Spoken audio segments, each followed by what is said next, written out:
Hi ನಮಸ್ಕಾರ. ಅಲ್ಲಿನ ಅನುಕರಣ ಚಾನಲ್ಗೆ ಸ್ವಾಗತ. ತುಂಬಾ ರುಚಿಕರವಾಗಿ ಸುಲಭವಾಗಿ ಯಾರು ಬೇಕಾಗಿದ್ದರೂ ಕೇವಲ 10 ನಿಮಿಷದಲ್ಲಿ ತಯಾರು ಮಾಡಿಕೊಳ್ಳುವಂತಹ ಸೈಡ್ ಡಿಶ್ ರೆಸಿಪಿ ಟೊಮೆಟೊ ಗೊಜ್ಜು ಮಾಡೋ ವಿಧಾನವನ್ನು ನೋಡೋಣ. ಎಷ್ಟೇ ಪ್ರಮಾಣದಲ್ಲಿ ಮಾಡಬೇಕಂದ್ರೆ ತುಂಬಾ ಸುಲಭವಾಗಿ ಮಾಡ್ಕೋಬೋದು. ಈ ಟೊಮೆಟೊ ಗೊಜ್ಜು ಮಾಡೋದಕ್ಕೆ 2 ದೊಡ್ಡ ಸೈಜ್ನ ಈರುಳ್ಳಿ ತೊಗೊಂಡಿದ್ದೀನಿ.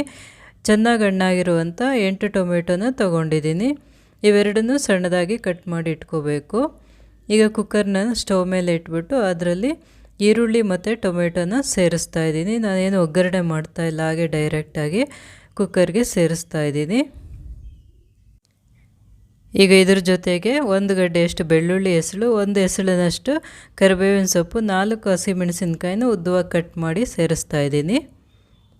ಎಲ್ಲ ಸೇರಿಸಿ ಸ್ವಲ್ಪ ಮಿಕ್ಸ್ ಮಾಡಿಕೊಟ್ಟು ನಂತರ 2 ಸ್ಪೂನಷ್ಟು ಎಣ್ಣೆನ ಸೇರಿಸ್ತಾ ಇದ್ದೀನಿ. ಒಗ್ಗರಣೆಗೆ ಎಷ್ಟು ಎಣ್ಣೆ ಸೇರಿಸ್ಕೋತೀವೋ ಅಷ್ಟು ಎಣ್ಣೆನ ಸೇರಿಸ್ಕೋಬೇಕು.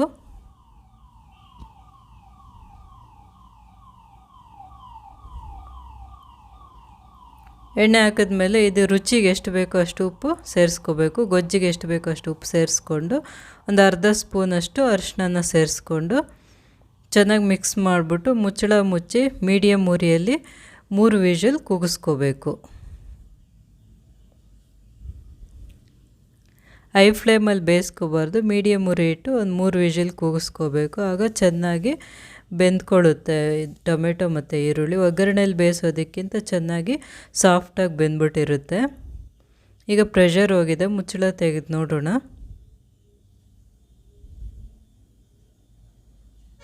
ನೋಡಿ, ಟೊಮೆಟೊ ಈರುಳ್ಳಿ ಎಲ್ಲ ಚೆನ್ನಾಗಿ ಬೆಂದು ನೀರೆಲ್ಲ ಬಿಟ್ಕೊಂಡಿದೆ. ಟೊಮೆಟೊ ಈರುಳ್ಳಿಯಲ್ಲಿರುವಂಥ ನೀರೆಲ್ಲ ಬಿಟ್ಕೊಂಡಿದೆ. ಇದಕ್ಕೆ ನಾವೇನು ನೀರೇನು ಸೇರಿಸಿರಲಿಲ್ಲ. ಮುಚ್ಚಳ ತೆಗೆದ್ಮೇಲೆ ಚೆನ್ನಾಗಿ ಸ್ಮ್ಯಾಶ್ ಮಾಡ್ಕೋಬೇಕು. ಈರುಳ್ಳಿ ಟೊಮೆಟೊನ ಎಲ್ಲ ಸಾಫ್ಟ್ ಆಗೋವರೆಗೂ ಚೆನ್ನಾಗಿ ಸ್ಮ್ಯಾಶ್ ಮಾಡಬೇಕು. ಇದಕ್ಕೆ 1 ಸ್ಪೂನಷ್ಟು ಮನೆಯಲ್ಲೇ ಮಾಡಿರೋಂಥ ಸಾಂಬಾರು ಪೌಡರನ್ನು ಸೇರಿಸಿದ್ದೀನಿ. 1 ಸ್ಪೂನಷ್ಟು ಧನಿಯಾ ಪೌಡರು,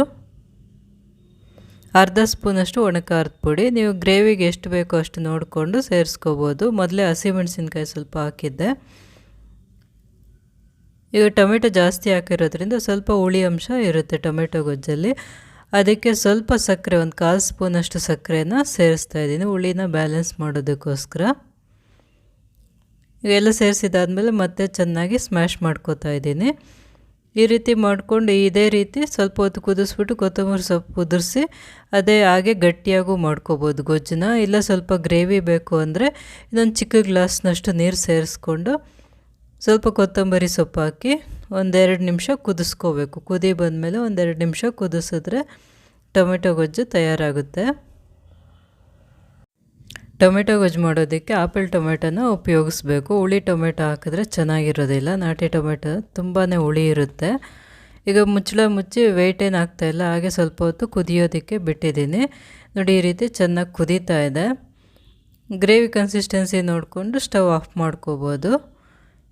ಈಗ ಚೆನ್ನಾಗಿ ತಿರುಗಿಸಿ ಉಪ್ಪು ಖಾರ ರುಚಿ ನೋಡಿ, ಉಪ್ಪು ಖಾರ ಏನಾದರೂ ಬೇಕಿದ್ದರೆ ಸೇರಿಸ್ಕೋಬೋದು.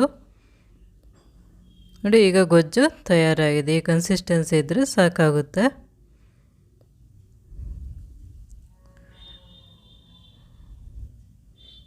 ಇದು ಚಪಾತಿ, ದೋಸೆ, ಅನ್ನ ಎಲ್ಲದರ ಜೊತೆ ತುಂಬಾ ರುಚಿಯಾಗಿರುತ್ತೆ. ತುಂಬಾ ರುಚಿಕರವಾದಂತಹ ಟೊಮೆಟೊ ಗೊಜ್ಜು ತುಂಬಾ ಸುಲಭವಾಗಿ ಮಾಡ್ಕೋಬೋದು. ನಿಮಗೆ ಈ ವಿಡಿಯೋ ಇಷ್ಟವಾದಲ್ಲಿ ಲೈಕ್ ಮಾಡಿ, ಕಮೆಂಟ್ ಮಾಡಿ, ಶೇರ್ ಮಾಡಿ, ಸಬ್ಸ್ಕ್ರೈಬ್ ಮಾಡಿ.